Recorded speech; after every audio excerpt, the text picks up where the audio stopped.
Hello, dear student friends. Dr. Bapuji Salunkhe Institute of Engineering and Technology, Kolhapur, welcomes you all to e-learning platform. This is Science and Humanities Department. Myself, Mr. Sudarshan Dinkar Mahadik. The course which we are learning is Basic Science Physics. We are studying Unit 1, which is Units and Measurements. Under the unit, Units and Measurement, the topic which we are going to learn today is Dimensions. Learning outcomes म्हणजे dimension हा topic शिकल्यानंतर कोणते कोणते outcomes विद्यार्थ्यांमध्ये develop झाले पाहिजे. First is explain the concept of unit and measurement, and second is determine the dimensions of a given physical quantity. म्हणजे तुम्हाला दिलेल्या फिजिकल क्वांटिटीचे डायमेन्शन्स हे तुम्हाला शोधून काढता आले पाहिजेत.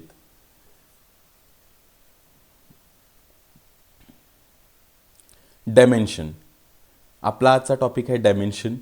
पाहू आपण डायमेन्शनची व्याख्या म्हणजे डेफिनेशन काय आहे. The dimension of a physical quantity is the powers to which the fundamental units must be raised to represent the given physical quantity. विद्यार्थी मित्रांनो, फिजिक्स शिकत असताना नेहमी एक गोष्ट, एक टीप तुम्ही ध्यानात घ्या. कोणत्याही कन्सेप्टचा, आता उदाहरणार्थ इथं आपण डायमेन्शन कन्सेप्ट घेत आहोत, कोणत्याही कन्सेप्टची व्याख्या, डेफिनेशन समजून घेत असताना तुम्ही एकदम ती व्याख्या समजून घेण्याचा प्रयत्न करू नका. सुरुवातीला तुम्ही ती सेगमेंट म्हणजे तुटक अशा पद्धतीने ती व्याख्या समजून घेण्याचा प्रयत्न करा आणि त्यानंतर तिचा एकत्रित अर्थ तुम्ही काढा, असा मी सल्ला तुम्हाला देईन. आता डायमेन्शन्सच्या व्याख्येसंदर्भातच बघा. The dimension of a physical quantity is म्हणजे काय, एखाद्या फिजिकल क्वांटिटीचं डायमेन्शन म्हणजे, तुम्हाला माहिती आहे असंख्य फिजिकल क्वांटिटी आहेत, आपण आधीच्या लेक्चर्समध्ये पाहिलेलं आहे. त्या म्हणजे डायमेन्शन हे फिजिकल क्वांटिटीचं असतं. कोणती फिजिकल क्वांटिटी म्हणजे त्याच्यामध्ये लेंथ असेल, मास असेल, टेम्परेचर असेल, velocity, acceleration, force, volume, density, ह्या फिजिकल क्वांटिटी आहेत. त्यांचं डायमेन्शन, त्या फिजिकल क्वांटिटीचं डायमेन्शन म्हणजे काय, the powers to which the fundamental units must be raised to represent the given physical quantity. त्या फिजिकल क्वांटिटीचं डायमेन्शन म्हणजे काय, तर ती फिजिकल क्वांटिटी रिप्रेझेंट करण्यासाठी म्हणजे दर्शविण्यासाठी तिच्यामध्ये अंतर्भूत असणारे जेवढे फंडामेंटल युनिट्स आहेत त्यांच्या पॉवर्स किती आणि कशा प्रकारच्या असल्या पाहिजेत हे दर्शवणारी टर्म म्हणजे डायमेन्शन. बघा, मी परत एकदा सांगतो, एखाद्या फिजिकल क्वांटिटीचं डायमेन्शन म्हणजे ती फिजिकल क्वांटिटी रिप्रेझेंट करण्यासाठी म्हणजे दाखविण्यासाठी त्या फिजिकल क्वांटिटीमध्ये कोणकोणते फंडामेंटल युनिट्स येतात आणि त्यांच्या पॉवर्स कशा पद्धतीनं असल्या पाहिजेत हे दर्शवणे. आपण एक्झाम्पल वाईज जसे पुढे जाऊ तसे तुम्हाला समजून येईल की डायमेन्शन म्हणजे काय.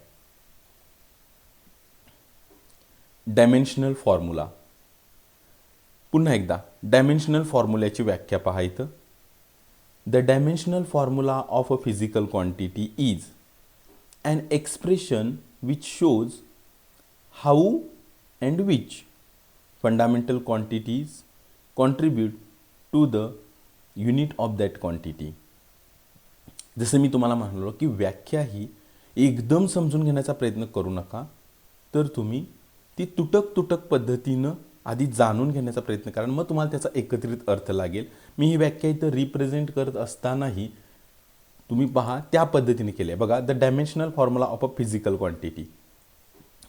डायमेन्शनल फॉर्म्युला कुणाचा असतो, फिजिकल क्वांटिटीचा. म्हणजे जसं मग अशी म्हणालो, वेलॉसिटी, डेन्सिटी, ॲक्सेलरेशन, असंख्य फिजिकल क्वांटिटी आहेत. इज म्हणजे काय, dimensional formula of a physical quantity is म्हणजे काय, अन एक्सप्रेशन विच शोज, एक एक्सप्रेशन विच शोज म्हणजे जे दाखवतं हाऊ अँड विच म्हणजे कशा आणि कोणत्या fundamental quantities contribute to the unit of that quantity. म्हणजे काय की त्या फिजिकल क्वांटिटीचं युनिटमध्ये कोणकोणत्या फंडामेंटल क्वांटिटीज कॉन्ट्रीब्यूट करतात आणि त्या कशा पद्धतीनं करतात हे दाखविणारं एक एक्सप्रेशन म्हणजे त्या फिजिकल क्वांटिटीचा डायमेन्शनल फॉर्म्युला. म्हणजे उदाहरणार्थ पहा, समजा तुम्ही व्हेलॉसिटी ही फिजिकल क्वांटिटी घेतली, तर व्हेलॉसिटी या फिजिकल क्वांटिटीचा डायमेन्शनल फॉर्म्युला म्हणजे एक असं एक्सप्रेशन जे सांगेल की व्हेलॉसिटीमध्ये कोणकोणत्या फंडामेंटल क्वांटिटीज आहेत आणि त्या कशा पद्धतीनं आहेत. म्हणजे तुम्हाला त्या फंडामेंटल त्या फिजिकल क्वांटिटीचं युनिट सांगता येईल. जसं आपण पुढे डायमेन्शनल फॉर्म्युलाचे एक्झाम्पल्स पाहू, हा मुद्दा, ही डेफिनेशन तुम्हाला आणखीन स्पष्ट होईल. खूप सोपी आहे. Fundamental quantities are represented by capital letters. Dimensional फॉर्म्युलामध्ये आपण सांगितलं की फंडामेंटल क्वांटिटीज असतात ज्या कॉन्ट्रीब्यूट करत असतात, त्या एक्सप्रेशनमध्ये त्या कॅपिटल लेटर्सनी दर्शवल्या असतात. उदाहरणार्थ लेंथ असेल तर कॅपिटल एल, मास असेल तर कॅपिटल एम, टाईम असेल तर कॅपिटल टी, इलेक्ट्रिक करंट असेल कॅपिटल आय, लुमिनस इंटेन्सिटी असेल capital C, etcetera. Dimensional formula is obtained by using the powers of these capital letters within a square bracket.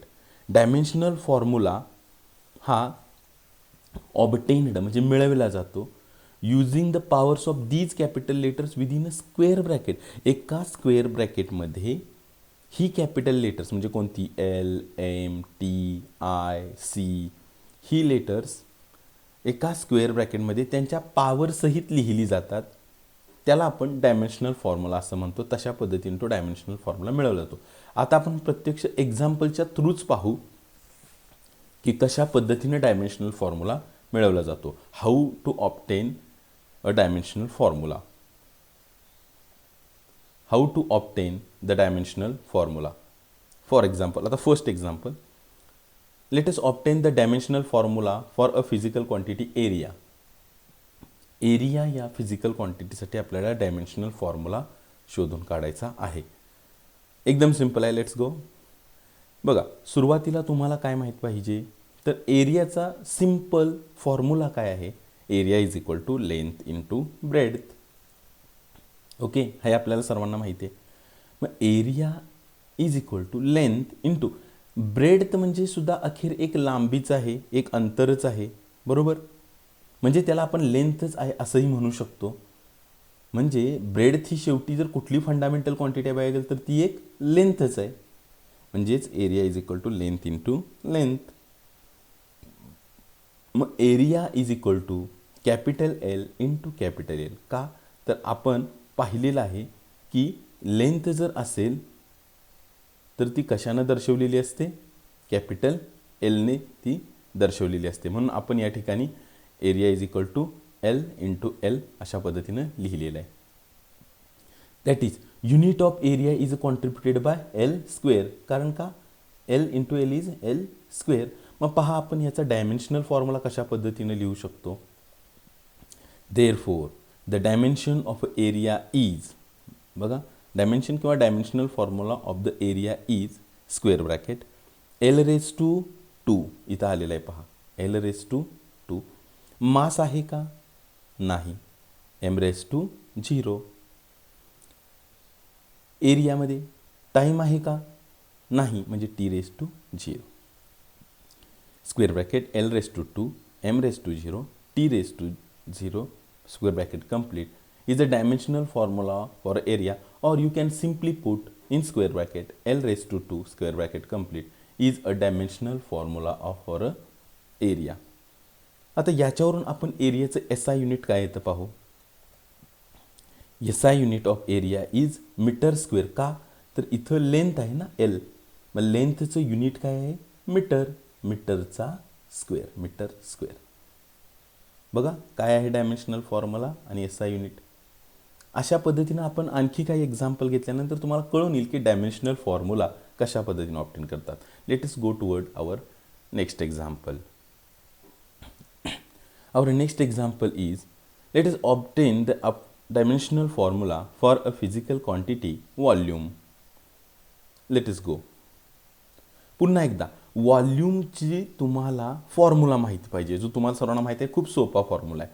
काय formula आहे व्हॉल्यूमचा?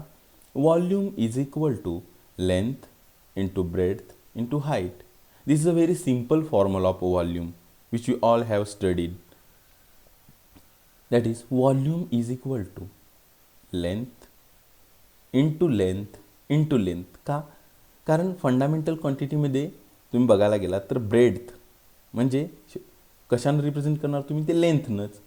आणि height तीही कशानं represent करणार? लेंथनं. कारण ब्रेड्थ आणि height ह्या शेवटी कुठलीही अंतरच आहेत ना, ती कुठलीही लांबीच आहे. त्यामुळं length into length into length. Volume is equal to capital L into capital L into capital L. Unit of volume is contributed by L cube. कारण तुम्ही आता इथं पाहिलं, it is very simple. Length into length therefore L cube. आता पाहू आपण ह्याचं dimensional formula कसं होतं. Can you predict? It is very simple. Right. Therefore dimension of volume is, और dimensional formula of volume is how the fundamental quantities have contributed in dimensional formula. It is square bracket L raised to 3. It is very simple.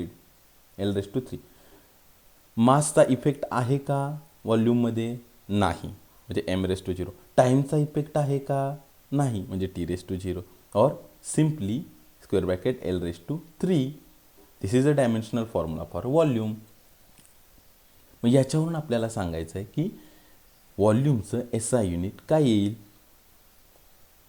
SI unit of volume is M raised to 3. How come? कसं आलं हे? Simple आहे. बघा हा formula. L raised to 3. L म्हणजे length. L means length. लेंथचं unit काय आहे? Metre. Metre raised to cube. Simple. Let us take next example. Our next example is about, let us obtain the dimensional formula for a physical quantity velocity.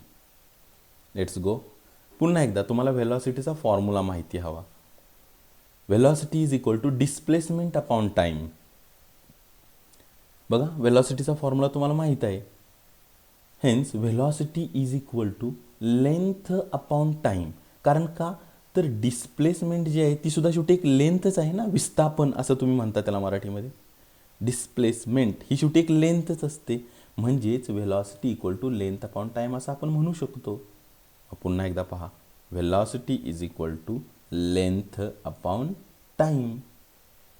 Therefore unit of velocity is contributed by L upon T, length upon time. बघा याचा dimensional formula.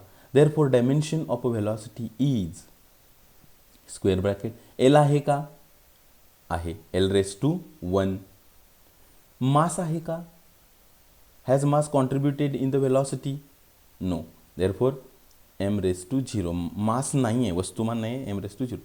T आहे का? Time आहे का? आहे. पण time कुठं आहे? डिनॉमिनेटरमध्ये आहे, म्हणजे छेदामध्ये आहे. म्हणजेच टी आहे पण रेज टू -1. का -1 का लिहिलं आपण इथं? कारण की टी हे छेदामध्ये अंशामध्ये आहे, तर आपण सिम्पली 1 लिहिलं इथं. पण ते छेदामध्ये असल्यामुळं टी रेज टू -1 असं आपण इथं लिहिलेलं आहे. कारण मायनस का तिथं लिहिलं हे तुम्हाला समजलं पाहिजे. Square bracket complete. और simply square bracket L T raised to -1 is a dimensional formula for a velocity. याच्यावरून आपण पाहू की SI युनिट ऑफ व्हेलॉसिटी काय आहे. The SI unit of velocity is metre per second. How come? हे कसं आलं तर पहा, L म्हणजे लेंथ म्हणजे मीटर, त्याचं युनिट. T raised to -1 म्हणजे छेदामध्ये टाईमचं युनिट म्हणजे पर सेकंद, कारण टाईमचं युनिट काय आहे? Second. Metre per second. Okay, have you got it? It's very simple. Next example पाहू आपण. Let us obtain the dimensional formula for a physical quantity acceleration. पुन्हा एकदा ॲक्सेलरेशनचं फॉर्म्युला तुम्हाला माहिती हवा. काय आहे ॲक्सेलरेशनचा फॉर्म्युला? तर व्हेलॉसिटी अपॉन टाईम. परत ॲक्सेलरेशन इज इक्वल टू काय, व्हेलॉसिटीचा फॉर्म्युला काय तर length upon time divided by time. बघा मी काय केलं आहे, सिम्पली ह्या स्टेपमध्ये आहे असं ठेवलेलं आहे सगळं, फक्त व्हेलॉसिटीचा जो फॉर्म्युला आहे तो इथं लिहिलेला आहे. देअरफोर परत पुढं acceleration is equal to length upon टाईमचा स्क्वेअर, बरोबर ना. Length divided by time into time होणार म्हणजे टाईमचा square. And acceleration is equal to L upon T square. It is very simple, कारण लेंथसाठी आपण पुट करतो कॅपिटल एल आणि टाईमसाठी capital T, T square. Therefore unit of acceleration is contributed by L upon T square. खूप simple आहे. मग ह्याच्यावरून तुम्ही त्याचा डायमेन्शनल फॉर्म्युला इझी लिहू शकता. पहा एल आहे का, ओके आहे, square bracket L raise to 1 because इथं दिलेलं आहे आपण L raise to 1. M raise to 0 का, कारण इथं मास नाहीच आहे, त्यामुळे मासचा इफेक्ट आहे का, नाही. टी रेज टू -2, -2 आपण का लिहिलं, कारण टी हे डिनॉमिनेटरमध्ये आहे, छेदामध्ये आहे म्हणून, आणि त्याची पॉवर किती आहे 2, म्हणजेच T raise to -2 bracket complete. और simply bracket L T raise to -2 bracket complete is a dimensional formula for acceleration. या डायमेन्शनल फॉर्म्युलावरून आपण SI युनिट काढू ॲक्सेलरेशनचं. SI unit of acceleration is, बघा एल लेंथचं unit mass, T raise to -2 म्हणजे टी टाईमचं जे युनिट असणार आहे ते छेदामध्ये असणार आहे, टी पर सेकंद, टाईमचं युनिट आहे सेकंद, पण सेकंदचा स्क्वेअर आहे इथं, त्यामुळं square. SI unit of acceleration is metre per second square. Okay. And our last example that we are explaining, let us obtain the dimensional formula for a physical quantity force. Once again तुम्हाला माहीत पाहिजे की फोर्सचं formula काय आहे. बघा force is equal to mass into acceleration. आता पहा therefore mass is equal to force is equal to mass into ॲक्सेलरेशनचा फॉर्म्युला काय आहे, वेलॉसिटी अपॉन टाईम. हे आपण पाहिलेलं आहे मागील एक्झाम्पल्समध्ये.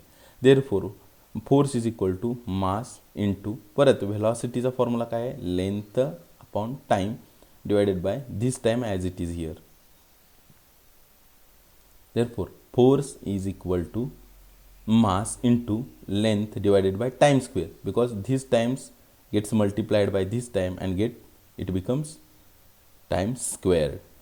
Therefore force is equal to mass into capital L divided by T squared. So unit of a force is contributed by mLT square. Therefore dimension of a force is L raised to 1. M आहे का? Yes, M is also here.